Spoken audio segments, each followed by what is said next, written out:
Personal influence. Exactly. All right, so in order to influence somebody, you have to know what already influences him. What influences him are the desires and fears. Everybody has fears. It's just to the extent to which they are conscious and how strong they are felt. When one exposes himself to fear and the fear gets less until it is not noted as a fear anymore, but just as an emotional inconvenience. In order to influence somebody else, knowing his fears are important so that you can hint towards those without threatening the other person, or find out what loss the fear pertains to and then display the loss in a different way. Exactly, pertain. It's a great word for the vocabulary. Vocabulary like jewelry, there we go. Alright then. Well, pertains to, more susceptible, we take this out, yes. What the loss pertains to, and then to display the loss in a different way so that the same fear gets triggered, which leads to a heightened emotional state in the other person, and that makes them more susceptible to your influence because the conversation is relevant to the other person. Whenever fear of loss, less or never is involved in the conversation about something that is relevant to the other person, they will invariably pay attention, or have to actively work hard not to. Their brains will pay attention to what you are saying. Apart from fear, desires are a good way to influence somebody else. In order to influence somebody, we have to know what already influences them. Desires come from deprivation. You don't desire anything that you already have, or perceive that you already have, or perceive that it will last forever and that you surely will have it and will have it always and forever. Desire is being sparked when we realize that we want something that we don't have. So therefore, desire can be sparked in two ways. Showing and telling how the person doesn't have what he desires, letting him feel the lack, or showing and telling how much he wants something that he doesn't have. Exactly, so this is two ways to create desire. This is great, we're making videos about it. Depending on how the conversation has been going, one of the other approaches might be more effective. Either we show or tell the lack or the want. Self-reflection exercises for leaders. For self-reflection exercises for leaders, we need to first understand what are we reflecting upon. The self is the ego. Our egoic entity got formed when we were young. In order to have something, some entity, to relate the world to, our egoic entity got formed. It is our base sense of identity, and the identity is the strongest force in the human psyche. Alright, so let's go now into February document. Exactly, our journal, February.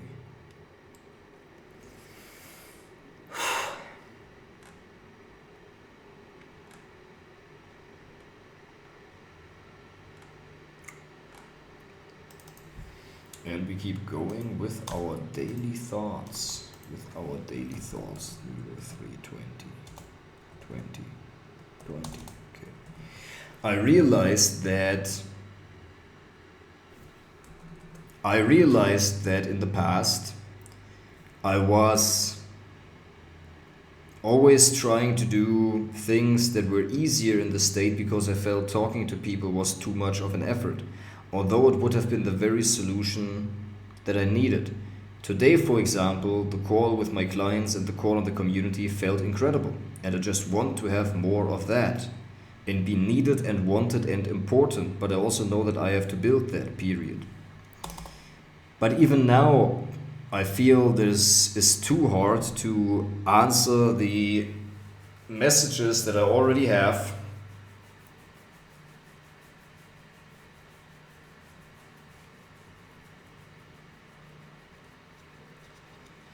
And I also feel that it is crazy that I haven't even gotten back to all of the messages that I've sent in October when I first started my LinkedIn account. I realized that the key to that is to be more outside. I was most productive when I was working out of a coffee shop for a little bit each week, each day.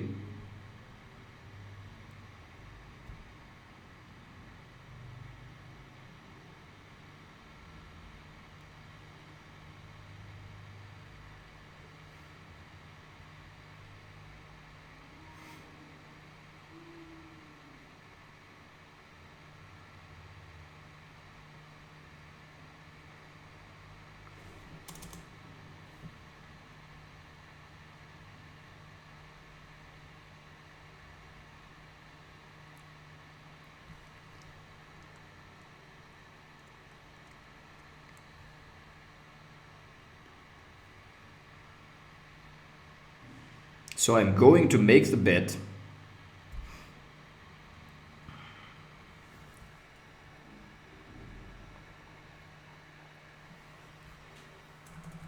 So I am going to make the bet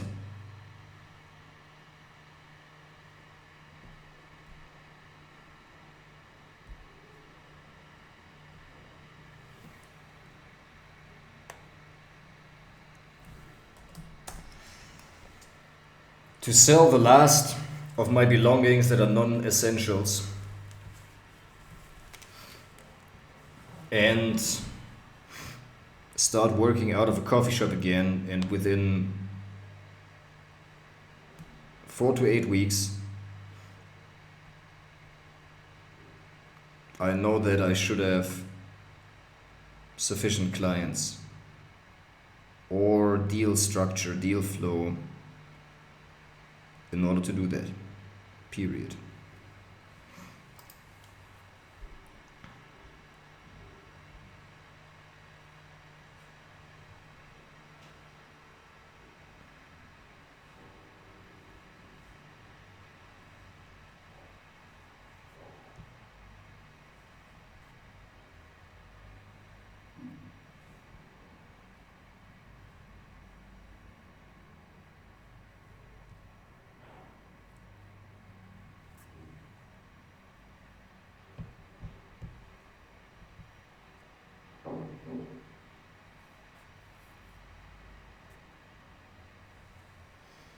Well, lifestyle comes when you've earned it, right? Now is not the time for lifestyle, it's the time for like work with style and with intention.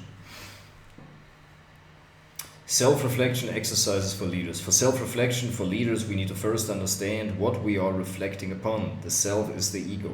Our egoic entity got formed when we were young. In order to have something, some entity to relate the world to, our egoic entity got formed. It is our base sense of identity.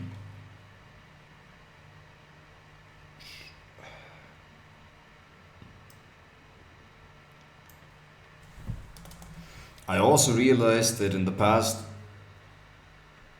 year,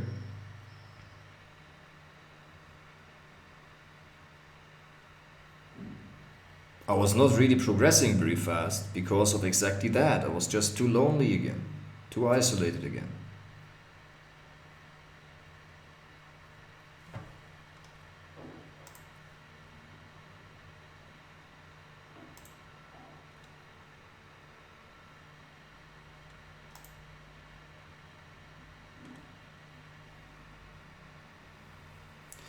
Our egoic entity got formed when we were young. So in order to have something, some entity to relate the world to, our egoic entity got formed. It is our base sense of identity, and the identity is the strongest force in the human personality. So what are we reflecting upon, you may ask? Great question. We are reflecting upon our shortcomings, our fears, our desires, and our goals. In order to be a competent leader, you need to be resistant in negotiation that you are not getting manipulated. In order to not get manipulated, you need to see what is inside of you that an opponent or negotiation partner could use against you or to influence you. So in order to reflect, you can reflect upon yourself, your past, and that which you believe that you are. Understanding your emotions as a leader. Many people are asking about understanding your emotions as a leader. The question is, what are they and what are they trying to accomplish? What is the outcome of understanding their emotions? Many people, I believe, want to understand their emotions because it helps them to be more productive and to self-optimize. When I can only understand my emotions, I will be able to anticipate so that I don't have these emotional outbursts anymore, some may think.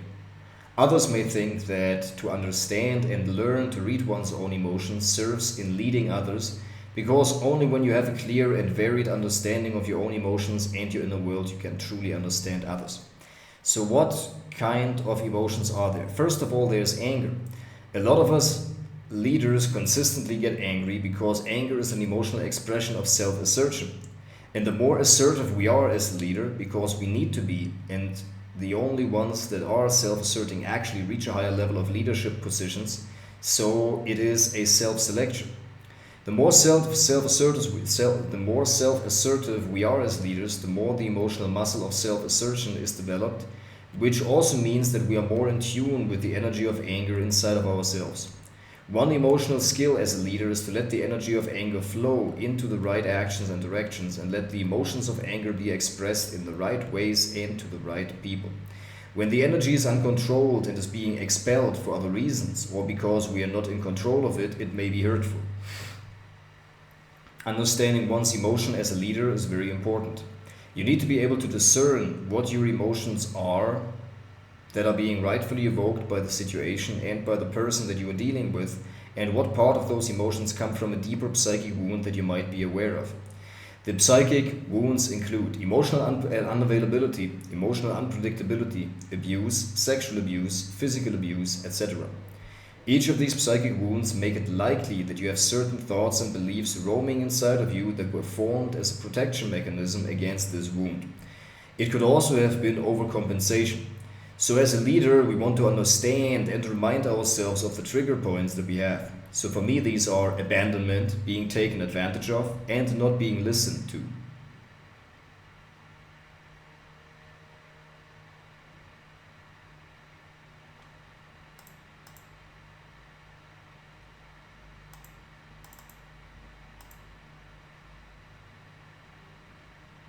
There's a general guide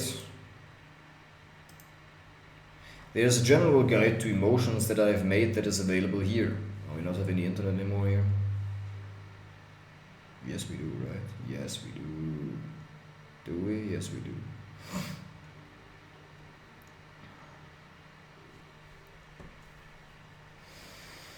Verbunden, gesichert, Yahoo! In this video we are going to focus on the following: discerning whether an emotion is a reaction to something that happened in your past, or a reaction to a part within yourself, or whether the emotion is truly an authentic emotional response. Piece of content. So that you can identify whether this is a you issue. Because there's nothing worse than reacting emotionally inappropriately as a leader and having your team notice it. Now, we are all human, but the more professional we show up, the more this is going to work in our favor, because we know that they sometimes have emotional reactions to it, whereas you don't. So in order to find out whether it is a you issue or an adequate emotion in response to the moment, we need to identify your psychic wounds, your unmet desires, your imbalances, and your fears. Psychic wounds. I'm going to go over all wounds, and then you can download the free guide as a PDF in the video description. You can have it personalized to my free community, and you can see what are common thoughts that people with such wound have. Next up, unmet desires. When we have unmet desires, mein Vinegar in den Vinegar, damit der Pilz sich heilt. We have unmet desires, it is a psychological function to react to whatever it is that we seek. The deprivation makes us pay attention invariably. Either we do, or we have to actively work against our focus being drawn in this direction. There are two ways to heal this. First of all, quench the thirst, or second, heal so that there's no deprivation in the first place. Piece of content. When you have unmet desires, you react to somebody who has what you don't. Depending on how harshly you judge yourself for not having it, or your lack of time, energy, or capability, you get to what you want, you're going to dislike that person and either attack them, even if it's just in your own mind, avoid them, etc., or try to unconsciously lower their status because you unconsciously sense that they have a higher status than you, at least in this one specific area of comparison about this one quality. A manager who is unhappy because of 20 pounds that he believes that he has no time and not the energy to get rid of might react strongly to an employee going on a fitness vacation. Or a divorced manager who is bitter about the divorce might react towards an employee filing for holiday and mention that he goes to a relationship or couples retreat, etc. We are being triggered by seeing when somebody has something that we don't have. We are being triggered when we're seeing something that we think we don't deserve. We are being triggered when we are seeing somebody having what we believe we can't get and have tried in the past.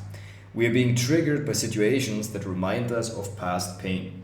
We are being triggered by situations that are related to the desires that we have. Piece of content. Personal development for entrepreneurs. A lot of entrepreneurs love personal development. Others believe that this is something that they should be doing. They live in the tyranny of should. Why is it that personal development is so sought after among entrepreneurs, and what is in it for them? Meaning, what does personal development serve, and why is it that especially entrepreneurs and not their employees are so interested in personal development? As an entrepreneur, the better you are, the more you get. And in order to get, we have probably started, some entrepreneurs have started in order to find an outlet or to give to other people. And you can be better in various ways. You can be stronger and more courageous. This is one of the outcomes of personal development. The less egoic fears you have, and the more you are able to distinguish when to push and when to pivot, especially when it comes to fears, which fears are valid and which fears are imaginary. This is a true personal development self-skill that entrepreneurs need to have. I personally am very cautious about legal protection and lawsuits. That also comes from the mindset that I am generally shaky in my life circumstances, and the lawsuit on top of that would unsettle my life in a way that I believe I'm not prepared for. What is mindset? Your mindset is your mind. What is mindset? Your mindset is literally what your mind is set towards. Is your mind set towards fear, or is it set towards success? You might say that sounds trite. You can be better as an entrepreneur in many ways. This is one of the outcomes of personal development. That you develop real life skills that make you better and that help you lead better and be the leader that you are. Self-help advice for business owners, self-improvement tips for leaders. When we talk about self-improvement for leaders, we need to consider what we are actually improving. Becoming a better leader through self-work. To become a better leader, you need to know yourself. Self-knowledge is important so that you don't just react to things in the environment and what happens to you, but so that you are present and collected, knowing exactly when to respond and how to each time. As a leader, it is important to take care of your energy. That's why my work is centered around and focused on energy. The outcome of my work is to increase your energy levels so that you have more energy to give to your team, leading to better results as an extension of it, and so that you have more energy to be able to funnel into your work.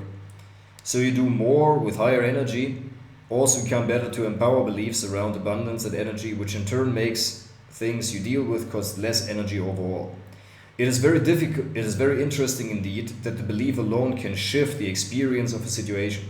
How heavy or difficult a situation feels or is perceived as depends on the belief that you hold about whatever you are dealing with and about yourself and your own energy levels. When you believe that you have only so much energy and it is never enough because you are responsible all the time, this belief manifests in your life. So how does this belief manifest? When you believe that you have not enough energy, you feel that you have not enough energy.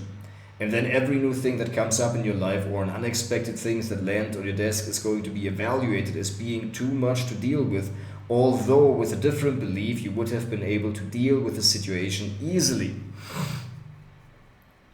Moreover, the belief that you have not enough energy leads to the thing that comes up in your life to be undesired because it takes away from the energy supply that you actually need for something else. In that way, it is harder for you to find an empowering meaning in the happening. In order to raise our energy levels, there are various ways to do so. Nutrition, sleep, rest during work, cycles of restoration. But another dimension of having more energy is to heal that which gives rise to a schism inside of you that costs you energy. Inner conflicts, unresolved issues, and inner calling that refuse to answer because you might not be aware of the calling or feel you are unsure as to what the right response is, cost you energy. My work focuses on and centers around bringing all of the energies into balance so that they flow effortlessly into the right actions and directions, that they are more for you and that give you more energy long term. More keywords. Resolving inner conflicts for business owners. Self-healing for business owners. When we are talking about self-healing, we need to understand what we actually mean by self-healing. What are we healing and what is the self aspect to it? It is the self-healing, or are you healing yourself? We need to understand what healing means. Healing means to make whole. And that suggests either a fragmentation or a cut of some kind. A fragmentation can be healed when we are integrating lost parts of ourselves back into our personality. You can think of those lost parts as parts of your personality. So, piece of content. Healing means making whole. It usually refers to a cut or a part that got lost. Why do parts of ourselves get lost? We grow up and there are rules imposed by our parents. We learn values as we grow up as to what is desirable and not desirable qualities in the eyes of our parents. This has to do with what they like and dislike in themselves and can be traced back to their own upbringing. This is how our own blueprint is formed and the beliefs that we have about the world and how we believe the world is. Healing means healing either a split, like a hurt that came about when we got hurt as children, or when our core need for love got frustrated. Effective leadership through self-healing. A leader can only lead effectively when he heals himself, and he can only successfully heal himself when he leads himself. These dynamics go together. Healing means either healing a split, like a chasm, a schism, or a cut or a gash that happened growing up when we were a child. We had a need for love, and that need needed to be met. When we were treated with violence, being sexually or physically abused, or we had the perception that we are worthless, even if it wasn't our parents' intent to make us feel this way, a wound is formed. A wound is basically interrupting the natural flow or function of that which is being wounded. It has the characteristic of being wounded that when the wound is triggered, that a high reaction follows. Just in the same way as when you touch a wounded part of your body, it causes pain as to signal to us that there is a wound and that we need to be careful. Another characteristic of a wound is that it forms a scab for self-healing. The healing process requires the formation of a scab, so our psychic wounds from healing behaviors are meant for us to face this wound inside. It can be explained energetically that there are energies inside of us that are not in alignment with our overall well-being, which is a higher energy. That is exactly why when we level up in life, we are confronted with our wounds, because the more successful we are, the more our energy raises, and therefore the greater the difference between the vibration and the lower energy of the wound and the higher energy of our success. How to inspire your team through self-improvement. Self-improvement invariably inspires your team. Here is why. When you are improving yourself, you are leveling up. You're becoming better than you were before. Inspiration means to let the split enter you, to let the spirit enter you. It means that your team is inspired to raise their own standard for their lives as well. Self-coaching for business leaders. Being able to coach yourself is important. So what does a coach do? A coach holds you accountable. A coach gives you strategy that are actionable and targeted just for you and for your specific situation. A coach calls you on your blind spots. A coach helps you to resolve obstacles because he is also trained in resolving things that are getting in the way of living the life of your dreams. Self-improvement for business success. Identifying negative thought patterns. Understanding self-sabotage. How to be an authentic leader. Overcoming self-limiting beliefs. Overcoming self-limiting beliefs, especially for leaders, is a straightforward process. Step 1. We define what you want. Step 1. We define what the belief is, or more accurately, what the cluster of beliefs is that is preventing you from getting what you want. Step 3. We find out what the belief, why the belief was formed, and more or less when approximately. This serves also that we can assess how long it might take you to develop the counter belief to it. Step 4. We check for potential secondary gains of that belief. Is some emotional need being met? Is there anything that this belief provides you with? Although indirectly, is there something that you would face if you let go of that belief that might remind you of a situation in the past? Step 5. We acknowledge the positive intent of the limiting belief. Step 6. We devise a plan to embody the counter opposite of this belief or of the cluster of beliefs. Use the free tool provided below in order to elicit a limiting belief, or use the Chrome extension in order to capture easily negative and limiting thoughts whenever you become aware of them. The first step is going to be becoming aware of the negative or limiting thoughts. Once you are aware of them, you can write them down. Once you are aware of them, you can notice them when they arise next time, and you know how to categorize these negative thoughts. Through the coaching interventions over time, you will learn to distinguish these negative thoughts, and when you become aware of them entering your consciousness, you will automatically associate to them what to do about them. How to resolve inner conflicts. In order to resolve inner conflicts, we need to understand what the inner conflict actually is, and then secondarily, what the nature of the inner conflict is meaning. between what there is and inner conflict. Usually it is because there's something that you want and something that is standing in the way. You believe that you can't get or can have what you want, usually because of a story of lack or limitation. The reason that you give might be accurate. By telling a story, I don't mean that you made the reason up, but there is a narrative around why you can't have what you want. So we first need to find out what it is that you want. Then we need to find out what that is getting in your way. Once we have pinpointed the inner conflict, we can start going about resolving it. Pinpoint is a great word, vocabulary. So pinpoint. And then cipher is also a great word.